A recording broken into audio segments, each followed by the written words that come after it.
Bismillahirrahmanirrahim. Assalamualaikum warahmatullahi wabarakatuh. Alhamdulillahirabbil alamin. Wa bihi nasta'inu ala umuri dunya waddin. Wassalatu wassalamu ala asrafil anbiya'i wal mursalin wa ala alihi washabihi rasulillahi ajmain. Para rekan dan sahabat, para kaum muslimin dan kaum muslimat dimanapun Anda berada. Jadi sekarang kita sampai pula kepada pembahasan buletin kafah yang setiap minggu kita bahas insyaallah.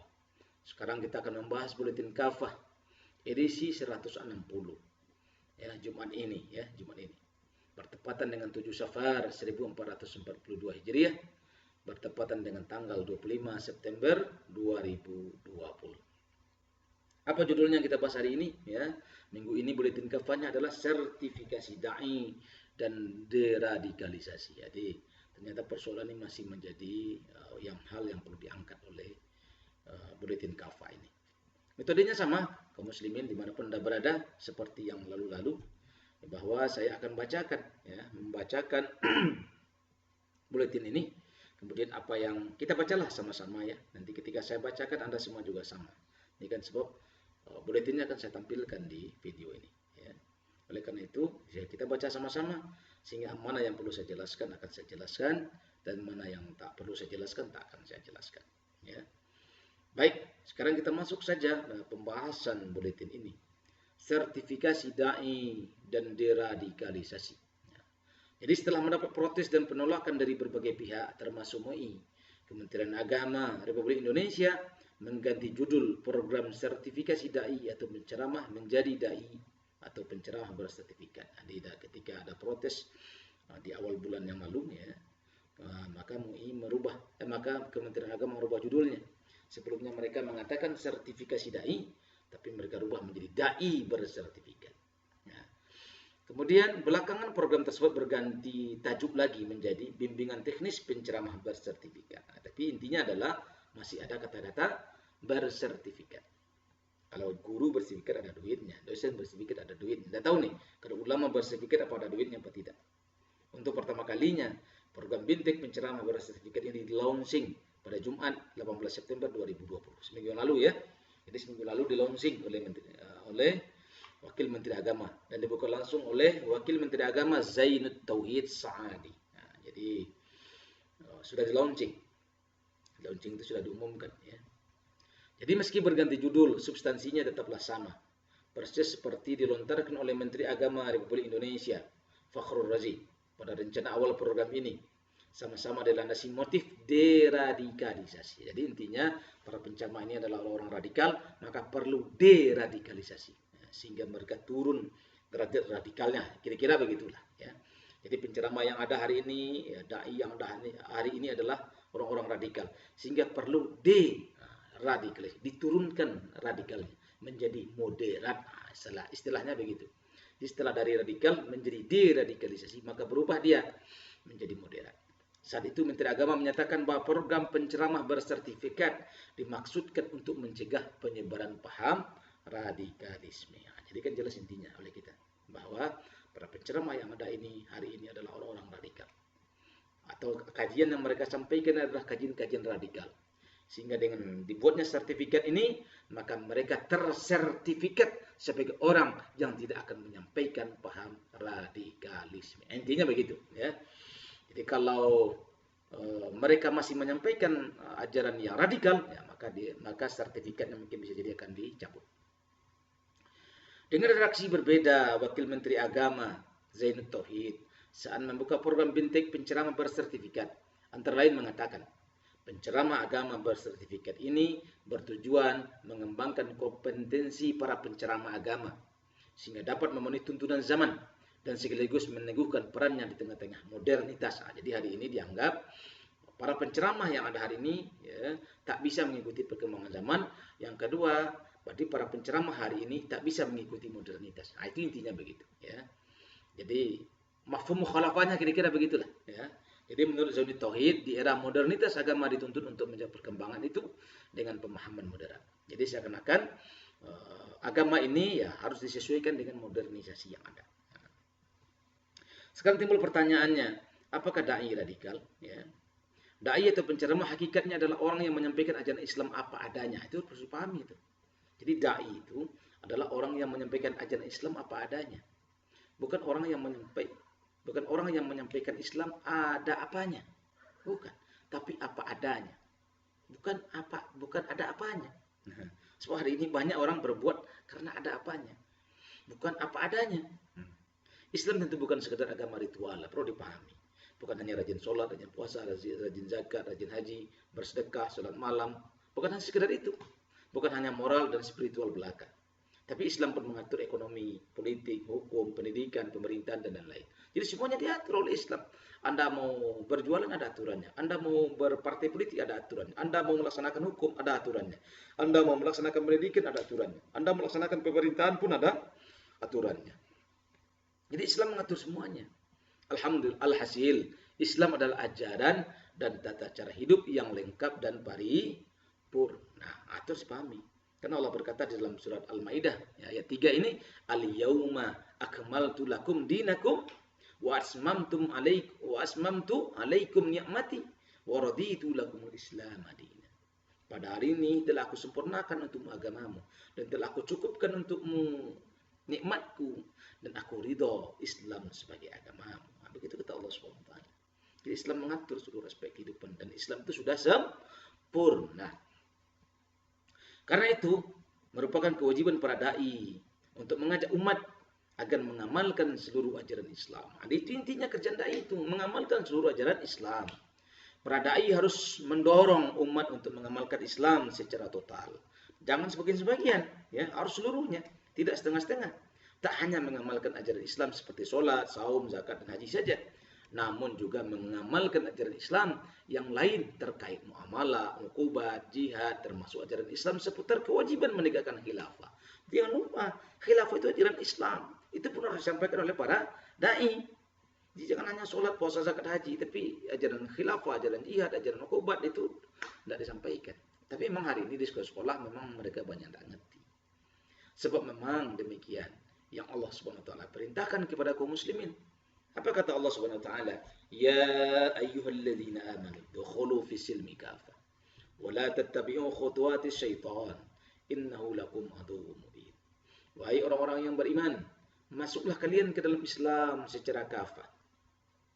Dan janganlah kalian mengikuti langkah-langkah syaitan. Sesungguhnya syaitan itu musuh yang nyata bagi kalian. Jadi kalau ada orang yang mengajak kita tidak kafah, berarti itu syaitan. Berarti kalau ada orang yang mengajak kita tidak mengikuti Islam secara sempurna, berarti itu syaitan. Kalau kita ikuti, berarti kita mengikuti langkah-langkah syaitan. Padahal Allah mengingatkan kepada kita, innahu lakum aduwwun mubin. Padahal syaitan itu adalah musuh yang nyata. Tapi kenapa hari ini musuh yang nyata itu kita anggap sebagai teman setia? Akan itu jadi persoalannya, ya.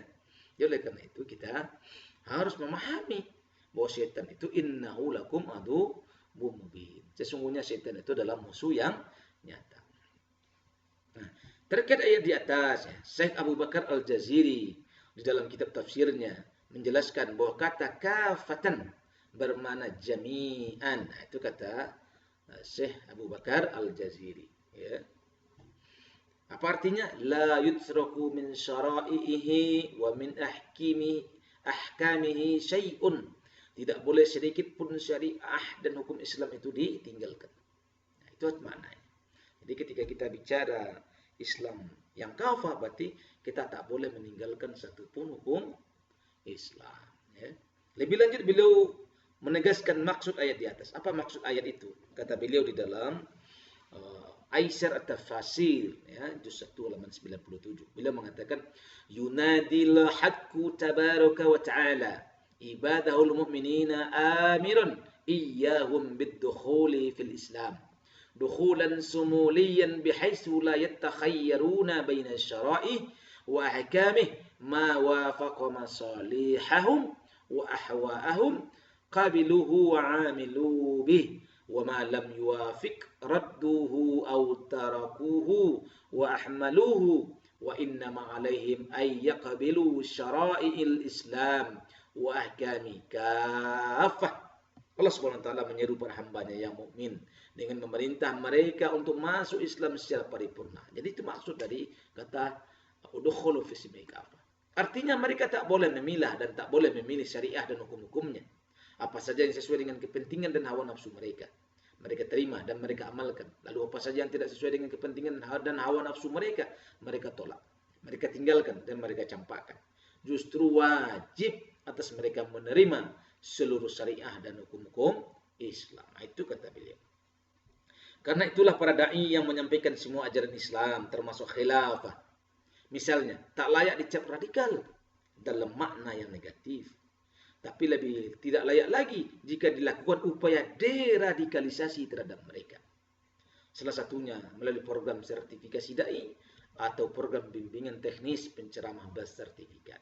Jelas jika motifnya deradikalisasi ini adalah program yang ngawur. Jelas kita ngawur ya, tidak benar ya. Karena mereka menganggap orang yang mengajak kepada Islam dengan sempurna sebagai orang-orang radikal. Deradikalisasi proyek usang dan tak relevan. Sebagai kelanjutan dari isu terorisme dan kontra-terorisme, isu radikalisme dan upaya deradikalisasi bukan hal baru. Jadi ini bukan hal yang baru. Sudah dicetuskan sejak sekitar 10 tahun lalu. Pada tahun 2011 misalnya, pemerintah pernah melakukan pelarangan terhadap buku-buku Islam tertentu yang dituding mengandung konten radikal. Saat itu ada 9 judul buku yang dicekal peredarannya di Indonesia oleh Jaksa Muda Intelijen Kejaksaan Agung Republik Indonesia. Ke-9 buku itu rata-rata terkait dengan pembahasan syariah, jihad dan khilafah. Nah, di antaranya Tafsir fi Zilalil Quran jilid 2 karangan Said Kutub terbitan Gema Insani. Itu pernah dilarang juga kiranya. Nah, saya baru tahu ini ya. Kitab fi Zilalil Quran ini. Ikrar Berjuang Islam karangan Dr. Najib Ibrahim, Pustaka Al-Alam dan Al-Qawam 2009. Khilaf Islamiyah suatu realita bukan khayalan karangan Profesor Dr. Syekh Yusuf Al-Qardawi, PT Fikih Hati Aneka 2000. Syariat Islam Solusi Universal karangan Profesor Wahbah Zuhaili, Pustaka Nuwaitu dan sebagainya. Jadi ada banyak beberapa kitab yang dilarang, pernah dilarang ya. Luar biasa ya. Ada beberapa kitab-kitab nggak boleh beredar karena dianggap kitab-kitab itu mengusung paham radikal. Jadi ini udah lama, udah 10 tahun yang lebih. Belakangan sebelum muncul program sertifikasi da'i atau penceramah, Kementerian Agama di bawah Fakhrul Razi juga telah melakukan revisi atas sejumlah buku pelajaran di lingkungan Kementerian Agama yang berkonten khilafah. Lagi-lagi motifnya tak jauh dari deradikalisasi. Jadi ada upaya membuang materi di dalam buku-buku mereka tentang jihad dan khilafah. Jelas upaya pemerintah untuk terus melestarikan program deradikalisasi adalah upaya usang selain kontraproduktif, apalagi di tengah banyaknya isu penting yang seharusnya menjadi fokus pemerintah, seperti penanganan bencana COVID-19 yang carut marut, ekonomi yang makin loyo, bahkan disinyalir sedang menuju resesi, korupsi yang makin menjadi-jadi, utang luar negeri yang makin tinggi, APBN yang terus mengalami defisit yang makin besar dan lain-lain. Nah, banyak pekerjaan sebenarnya harus dikerjakan. Bukan urusan-urusan radikalisasi ini. Tapi mereka ya nggak tahu lah. Mungkin karena tidak ada kerjaan mungkin ya. Karena orang kita kan memang kebiasaannya mengerjakan sesuatu yang bukan kerjaannya. Memikirkan sesuatu yang bukan pikirannya. Mengontrol sesuatu yang bukan kerjaannya. Itu tugas orang kita. Sementara tugas dia sendiri tidak dia laksanakan. Tak relevan. Sejatinya deradikalisasi adalah lawan dari radikalisasi yang selama ini dianggap sebagai biang munculnya aksi-aksi kekerasan. Baca terorisme. Namun sebetulnya tidak ada bukti sama sekali bahwa aksi-aksi kekerasan diinspirasi oleh buku-buku Islam yang bertemakan syariah, jihad dan khilafah. Jadi tidak ada bukti, tidak bisa membuktikan itu. Toh materi tersebut sudah lama terdapat di kitab-kitab di pesantren dan digaji selama bertahun-tahun oleh para santri. Bahkan materi tentang khilafah misalnya juga sudah bertahun-tahun dijadikan materi resmi di buku-buku pelajaran madrasah aliyah di lingkungan Kementerian Agama. Jika memang kitab-kitab pesantren dan buku-buku pelajaran agama itu memicu radikalisme, tentu harusnya radikalisme terjadi sejak puluhan tahun yang lalu. Nah, ini cara berpikirnya begitu. Ya kalau memang gara-gara konten itu terjadi radikal ya harusnya sudah lama terjadi. Tapi kenyataannya tidak. Faktanya isu radikalisme baru muncul belakangan sebagai kelanjutan dari isu terorisme global yang dihembuskan oleh Amerika. Isu ini lalu melahirkan War on Terrorism, perang melawan terorisme yang dilakukan Amerika Serikat. Tentu demi ambisi imperialismenya, khususnya atas dunia Islam. Jadi intinya adalah isu deradikalisasi ini adalah kepanjangan tangan dari isu war on terrorism, perang melawan terorisme. Demikian pula para dai yaitu penceramah yang dituding radikal, tak satu pun dari mereka yang terbukti pernah melakukan aksi-aksi kekerasan, apalagi terorisme. Yang ada dan ini yang barangkali ditakutkan oleh pemerintah adalah banyaknya dai penceramah yang belakangan makin bersikap kritis terhadap pemerintah. Tentu karena para dai yaitu penceramah sebagai penyambung lidah umat merasakan betul berbagai kezaliman yang dialami rakyat kebanyakan di bawah rezim sekuler saat ini, baik dalam bentuk kemiskinan, pengangguran, mahalnya biaya kesehatan dan pendidikan, ketidakadilan dan diskriminasi atas umat Islam dan lain-lain. Jadi yang merasakan itu adalah para dai. Alhasil, program deradikalisasi jelas program usang dan tak relevan untuk terus digulirkan, termasuk dalam bentuk sertifikasi dai atau penceramah, apapun judulnya. Jadi intinya begitu ya. Kaum muslimin ya, rekan sahabat dimanapun Anda berada, Anda bisa baca ulang kembali ya. Yang ini pemerintah harus belajar. Jelas jika pemerintah termasuk oleh Kementerian Agama tetap memaksakan proyek deradikalisasi, selain pasti akan menuai kegagalan, juga amat berbahaya. Yang terjadi boleh jadi proyek tersebut semakin menambah kebencian baru dan lebih luas dari kaum muslimin yang merasa terusik dengan proyek ini, karena nyata syarat dengan upaya mendiskreditkan Islam. Wah, ini bahaya besar ini yang dihadapi oleh negara. Ketika mereka mencoba menyudutkan, ketika mereka mencoba mendatangkan kebencian, atau mereka mencoba menghalangi setiap langkah penerapan Islam, maka itu akan mendatangkan kebencian umat kepada mereka. Kalau kebencian itu membludak, itu sesuatu yang berbahaya bagi mereka. Pada gilirannya proyek deradikalisasi malah bisa memicu perlawanan yang lebih luas dari kaum muslimin. Ingat itu. Tentu ini tak kita harapkan. Sebab jika itu terjadi, jelas bukan hanya kontraproduktif, tapi bisa memunculkan konflik antara umat Islam dan pemerintah.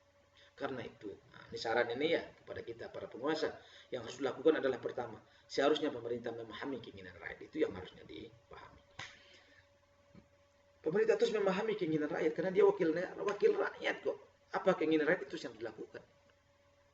Khususnya umat Islam sudah terlalu muak dengan berbagai kondisi yang bobrok yang menimpa bangsa dan negara ini. Maraknya kasus korupsi, perampokan sumber daya milik rakyat oleh pihak asing dan asing, terjadinya banyak kasus amoral, perzinahan LGBT, ya, yang terbaru ini kita lihat yang diungkap itu aborsi, ya, aborsi begitu banyak. Yang di Jakarta kemarin berapa? 30 ribuan lebih. Ya. Kemiskinan, pengangguran, pendidikan dan kesehatan mahal adalah faktor-faktor yang nyata-nyata menimbulkan frustasi sosial yang bisa berujung pada tindakan radikal dari berbagai kelompok masyarakat. Kedua, pemerintah sudah saatnya jujur menyadari bahwa berbagai keterpurukan yang melanda negeri ini adalah akibat syariah Islam tidak diterapkan. Terus pahami itu. Ya. Dan seluruh aspek kehidupan.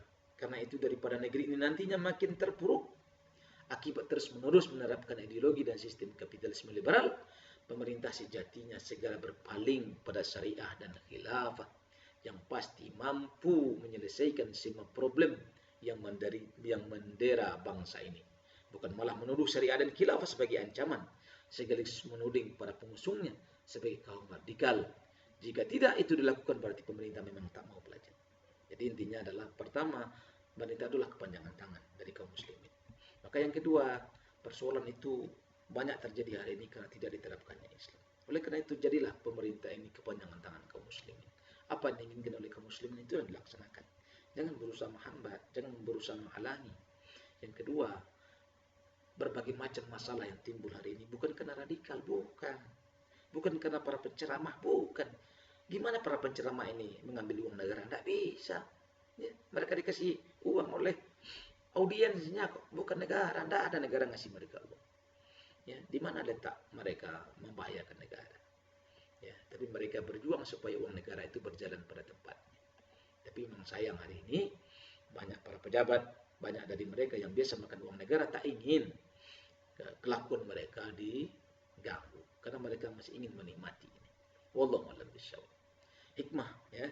Allah Subhanahu wa taala berfirman, "Wa ma arsalnaka illa rahmatan lil alamin." Dan Allah mengatakan, tidaklah kami mengutus engkau Muhammad kecuali untuk rahmat sekalian alam. Apa artinya bagi kita kaum muslimin? Islam akan menjadi rahmat bagi sekalian alam ketika Islam itu diterapkan. Maka kita berusahalah kita untuk menerapkan hukum Allah Subhanahu wa taala. Sebab dengan diterapkannya hukum Allah Subhanahu wa taala itu akan membawa rahmat, ya, rahmat bagi seluruh alam semesta. Billahi taufiq wal hidayah. Wassalamualaikum warahmatullahi wabarakatuh.